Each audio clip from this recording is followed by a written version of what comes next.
hope to these people.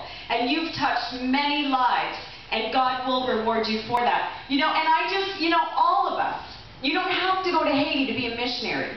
You're a missionary right here in your hometown. Amen. What's a missionary? A missionary is someone who shows the love of Jesus everywhere they go. We're witnesses for Jesus everywhere we go. And it's not always through what we say. It's how we act. In closing, I'm going to tell you a little story about a woman. She was a blind lady and she was at an airport. And she was trying to find her way through the airport. And she had all of her luggage, and she was going through the airport, and these three rich businessmen, they were late, they were going to miss their flight. And they came running past her, and they hit her luggage, and it went flying all over the place. You know, her purse was turned upside down, everything was all over. And these men had been away from their families, and they wanted to get home to see their wives. So they were running, trying to catch their flight. And the three men, as they got down the hallway, one of them turned to his friends. He said, "You guys go ahead. I'm going to catch a different flight. I'll catch up with you later." And he went back, and he began to pick up these women's things, knowing he's going to miss his flight and not see his family. And he picked them all up, and he gave them to her, and he said, "I'm sorry, ma'am." And she reached out and she touched him, and she said, "Are you Jesus?" You know, everywhere we go, we do not have to always be preaching at people. You know, we can preach and preach and preach, but if our actions don't line up with what we say, we're accomplishing nothing. And that means when we're driving and we get cut off. That means when we're in a grocery store and someone butts in line in front of us. Everywhere we go, we need to show acts of kindness. We need to be patient. We need to be kind. We need to be long-suffering. We need to be forgiving. You know, many of us hold unforgiveness in our hearts. I was just at a fundraiser dinner for another organization, and there was a lady there who was speaking. And she showed a photo of herself and a young man beside her. And she said to everyone, there were several hundred people in the crowd, and she said, "Who do you think that young man is beside me?" And you know, people would guess it's your son, it's your nephew. This was a young man who murdered her husband on Christmas Eve when her twins were 4 years old. And she came to the place where she forgave that man and she went into the prison and restored hope into his life, and then they ended up going out and speaking together. Wow. Do we have Jesus inside of us? Do we have that kind of compassion? Yes. She had to see beyond the death of her husband and the fact this man murdered her husband, and see that he himself was in a place of pain. People all around us, in Haiti, in Canada, are in places of pain this morning. And it's not good enough that we come and we get all dressed up and we sit in a pew on Sunday morning. We need to show forgiveness.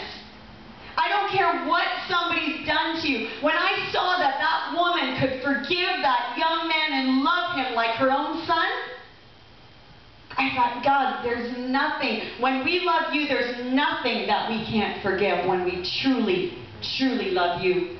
Because you know what? I could be that young man. I could be the person who's murdered someone. I could be the bum living on the street. I have a friend. His name's Gary. And he lives in New York. And Gary started out with a beautiful home, a couple of businesses, a wife and a family. And I met Gary on a mission trip. He came to Haiti. And one thing in Gary's life led to another. His wife was killed in a car accident. He went through depression. He ended up losing his businesses. And life began to spiral. And this summer, Gary ended up living in his truck on the streets of New York. And now they're going to take his truck away. But if on my Facebook every day, when I read Gary's posts, he's like, "I know all things work together for good." He has not given up, and he's at the bottom, and he's like, "God, I know God's got me here for a reason, and I'm not giving up." The good part about being at the bottom of life is that you can't fall off. You've got nothing to lose. Amen. And when you're at the top, sometimes your hands material things and you're hanging on to everything, but you have no peace. The Haitian people have nothing, but they have the peace of God. They have the joy of the Lord that is their strength. And that's what will give you energy to get through a day. It's the joy of the Lord. No matter what you're going through, plug into Jesus. Press through to Jesus. It's not over until it's over. The race isn't finished. Amen. Don't give up. There's only one failure that you can fail. There's only one way to fail, and that's when you quit. When you quit, you're done. But I don't care what you go through. You might go through mountains, valleys, to the depths of despair. But if you hang on to Jesus and you don't give up, then you're going to make it. Amen. You're going to make it to the top of the mountain. In Haiti, we go on mountain trips, and I take my teams on these mountain trips. And I'm telling you, they're high, and it's hot. And we all start out all full of energy at the bottom of the mountain. And we're carrying up sacks of rice to people at the top, and we're going to reach people at the top of the mountain. But as we climb, there's several times where we'll stop and people will say, I can't make it. And the rest of us will say, come on, we'll just rest a minute, have a drink, we'll wipe your head, you can make it. And they take another step. A little while later, they're the ones that are all energized and we're ready to quit. And then they come along and encourage us and they say, you can make it, you can do it. Just take a little rest and then take another step. And it's one step at a time. And we eventually arrive. Yes. You know, we've lost a lot in Haiti this year. It took us 15 years to climb to the top of the mountain, where you saw that beautiful trade school that was just opened in November of in 2009. We just opened that trade school. It took years and years to build. We were going to train 1,000 students a year in that school. January 12th, it was a pancake. Finished. Everything wiped out. But you know what?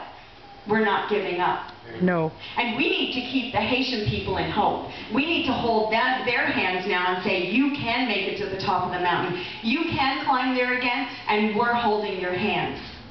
And I just encourage you this morning, if you're feeling low, if you're feeling a little bit discouraged, you know how to get rid of that? Step out and help somebody else. Yes. Start focusing on a more hopeless people than you, and very quickly your eyes will get off of your own pain. Yeah.